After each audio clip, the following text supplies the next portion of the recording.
Hello, everybody. I'm Charles Mead and your host for ScoutCenter. Where can you make new scouting friends from nearly 200 countries? The answer is the World Scout Jamboree. And to learn more about it, we wanted to visit with Taliesin and Spencer LeDoux from our council. Tally, Spencer, welcome. Thank you, Charles. Thank you. So you both attended the most recent World Jamboree, at least as of this recording. It took place in South Korea in 2023. And for people who've never been to a World Jamboree or don't know very much about them, what's the best description or, let's say, sales pitch that you can give to folks who are watching or listening to this? Tally, we'll start with you. Well, for me at least, what would get me interested is it's like a high adventure. It's for me at least one of the most exciting high adventures you can go to. You meet a ton of different people. You can try out new things that you've never done before and you've never seen before. So it's an experience that you get to see new things, experience new things that you've never even like heard of, and you can meet new people that you've never thought you'd get to like meet and understand their cultures. Spencer, from your chair, what was that experience like for people who have never been? How would you convince them to give it a try? Well, I mean, it's one of the most eye-opening experiences that I've had. We live scouting at the local level, and we focus on our troops or our packs and our local units, and maybe if you volunteer, the district or council level, and to meet people from around the world who share this kind of common set of values and this common kind of ethos that is scouting. We all have our scout promise or scout oath. We all have some version of the scout law. Just fills me with joy. And then to see that lived out in young people gives me just an amazing hope for the future. I mean, it's one of the most joy-filled experiences I've ever seen because I meet so many amazing people from around the world. So I myself have never had the pleasure of attending a World Jamboree, so I'm going to guess that if you were going to compare it to any other program, I guess you could compare it to a summer camp, but the troop that you're a part of at a World Jamboree tends to be, from my understanding, pretty unique. Tally, tell us a little bit about your Jamboree troop that you attended with and kind of the makeup, where everybody was from, and kind of how that worked. Well, I like my troop actually. We were from a couple different states, but all like around Texas, like Texas, New Mexico, just stuff like that. We were all like near each other, but a lot of us were from the same state. Colorado was also there. And you gotta like just talk to them and their experiences and see like the similarities between even like the different states that you go to and the differences between that. But also, I like the age range. I was one of the youngest when I went, and you could see like the youngest to the oldest, how much like we were even able to like come together and work as a group, and how like our ages like weren't necessarily gonna like separate our group into like the older group of our troop and the younger. We all kind of like meshed together and then like just worked together on it. So, the closest that I could liken a World Jamboree to an experience that I might have had previously is that part where you go to Disney World and there's Epcot and you walk through these recreations of different countries. But at the World Jamboree, you kind of get that same experience, but you're visiting different campsites and you're actually meeting scouts, people who are from those other countries. So, and Tally, I knew you got that chance to do that at the World Jamboree. What was that like?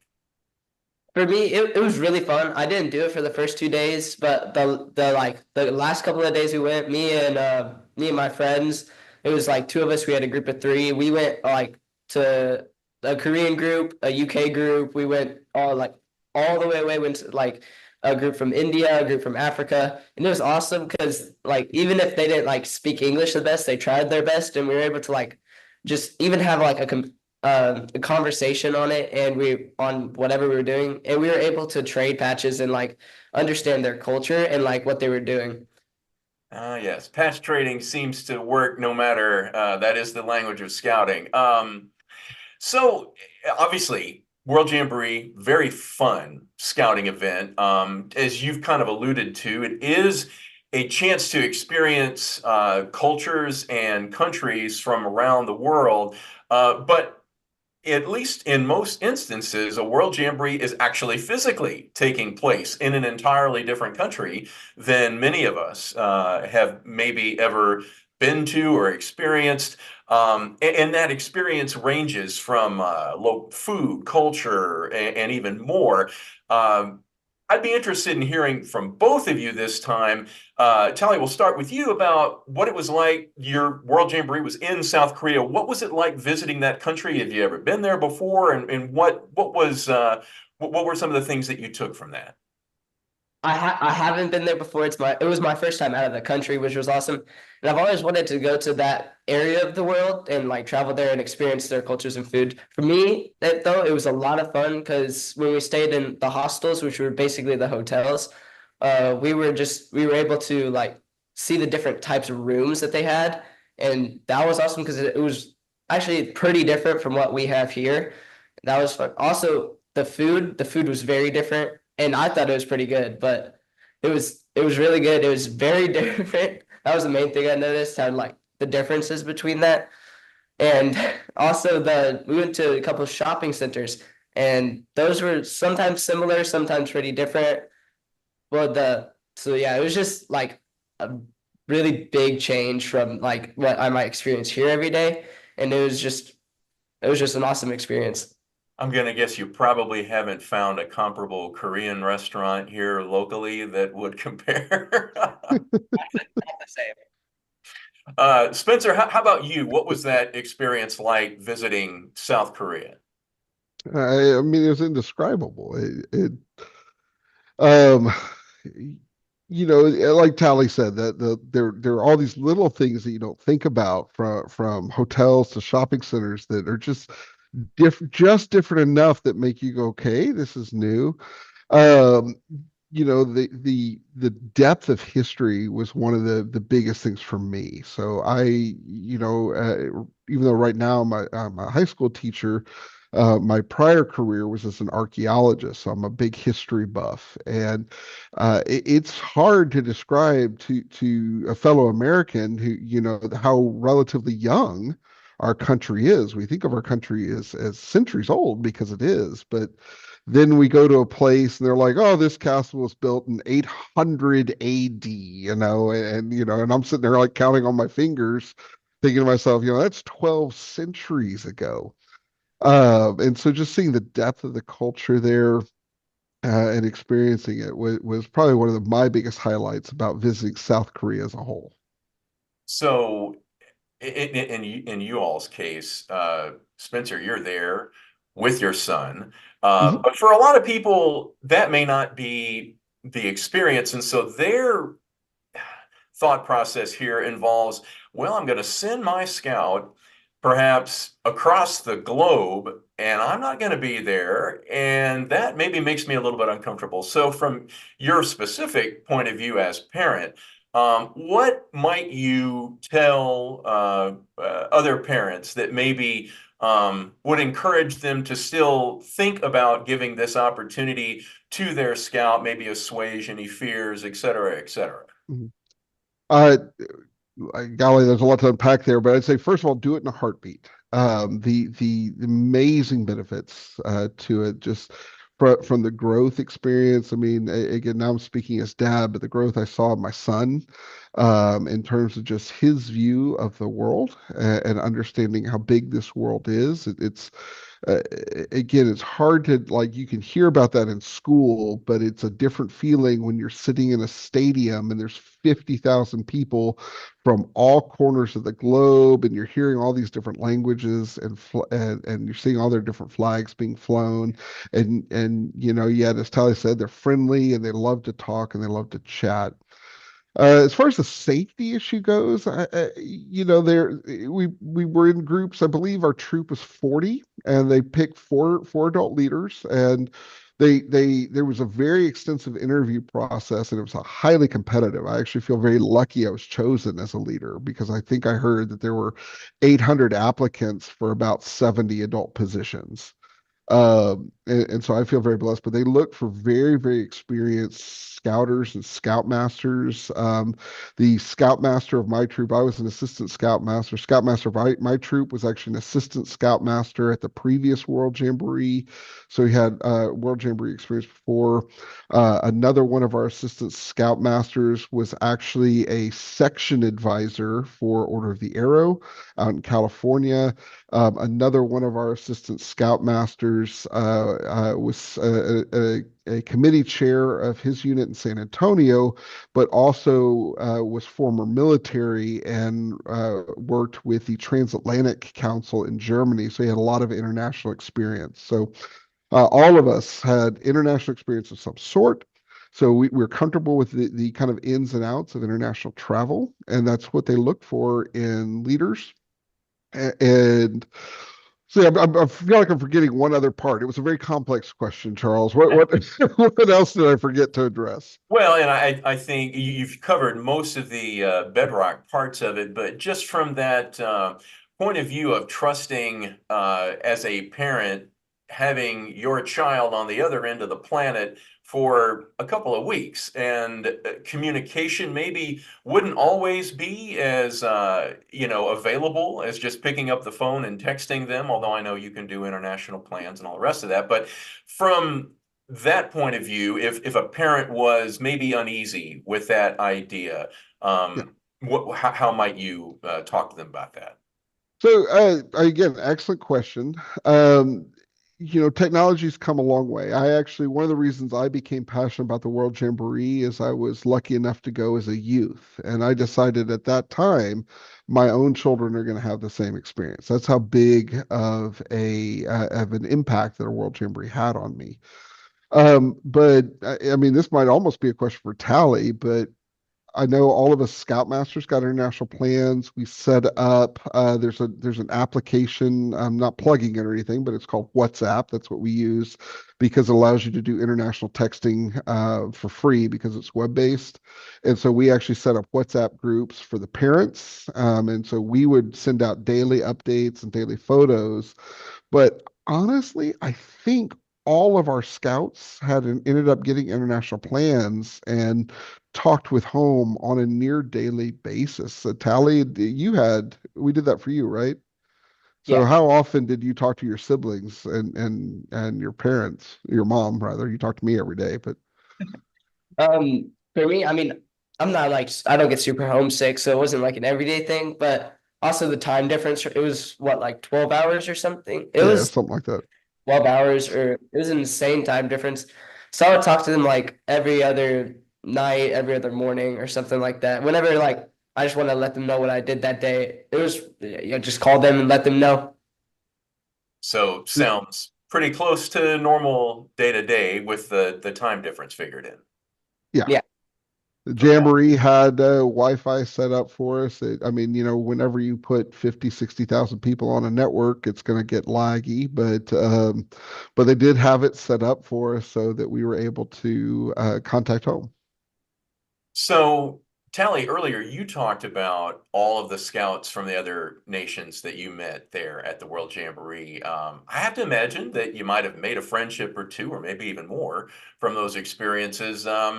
Do you still keep in touch with any of those friends today? Yeah, there's two main ones. There are two people from the UK. Yeah, we talk pretty regularly on Snapchat. That's the main one we use. And we have a little group chat. It's like I think it's called USA or something like that. But yeah, we just like send stuff of what we're doing and like the difference that like some of the differences that they want to see were like cemeteries or churches because they have like a pretty big like culture on that, and ours is a bit smaller. So like their culture, their churches are different looking than ours. So just, I would assume, and continuing opportunity to sort of see things in a different light or maybe get new perspectives in a very friendly way, obviously here, but that's maybe something that you might ease back into normal life, but you've got those connections and those scouting friends. It doesn't matter that they're across the pond, but those friendships continue to give you that additional. I guess you would probably consider it a gift going forward. Hmm. Definitely. Excellent. Well, let's wrap up by looking ahead. And the next World Scout Jamboree is going to take place in 2027 in Gdansk, Poland. Tally, you've given a lot of great responses so far, but maybe by way of summation, what advice, words of wisdom you might give to scouts who are thinking about going and most importantly, maybe wondering if they do, how they might pay for that?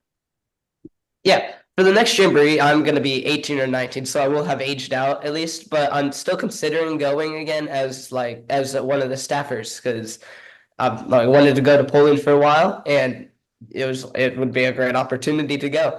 But one of the ways I fundraised is doing different because our troop for the huh, our troop it has a couple of different fundraisers throughout like summer and then winter.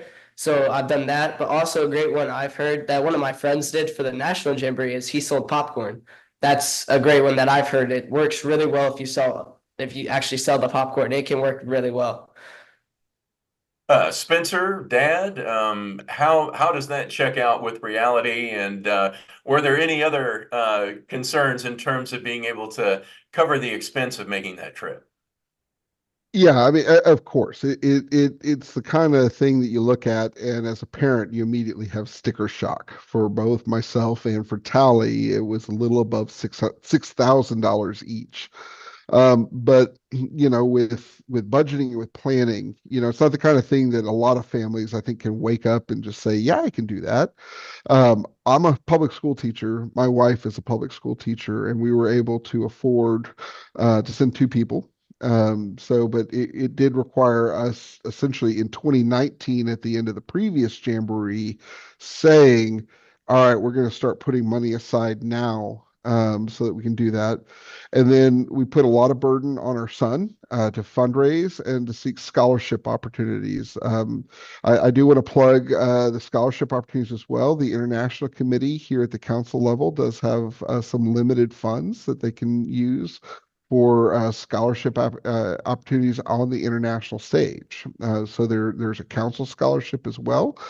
And then beyond that, just, like we do for any scouting event, friends and family, it makes a great part of a Christmas gift. I wasn't going to try to rely on my in-laws, for example, to pay for the whole trip, but we definitely said he'd love some spending money while he's in South Korea. So, other than the sticker shock that you get when you look and you say, "Oh, a $6,000 Boy Scout trip," you approach it the way you would any other high dollar scouting thing, whether that's Philmont or Northern Tier or Sea Base or Swamp Base, or even something like going to an out of council summer camp in Colorado.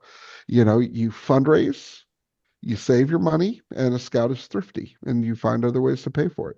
There you go. Well, folks, if you're interested in the World Jamboree, you can go right now to jamboree2027.org, and that is information about the upcoming World Jamboree that will happen in Poland. Now, if you have that interest and you're really interested in the scholarship component that Spencer mentioned, you can visit our website at bsacac.org/international. On that page, you're going to find a section that talks about the International Committee Scholarship. And there's an application that's linked there, and you'll find the particulars, but it really truly is a very generous scholarship and one that is not nearly utilized as much as I know we would like to see it be. So check there again, bsacac.org/international. Tally, Spencer, LeDoux, thank you both for your time. I really appreciate all of the great comments and recollections here. And hopefully, folks maybe feel a little bit, if they weren't already, they're a little more interested in the idea of a World Jamboree. And if they were already a little, they really want to go and sign up. So, gentlemen, thank you both so much for your time. Thank you, Charles.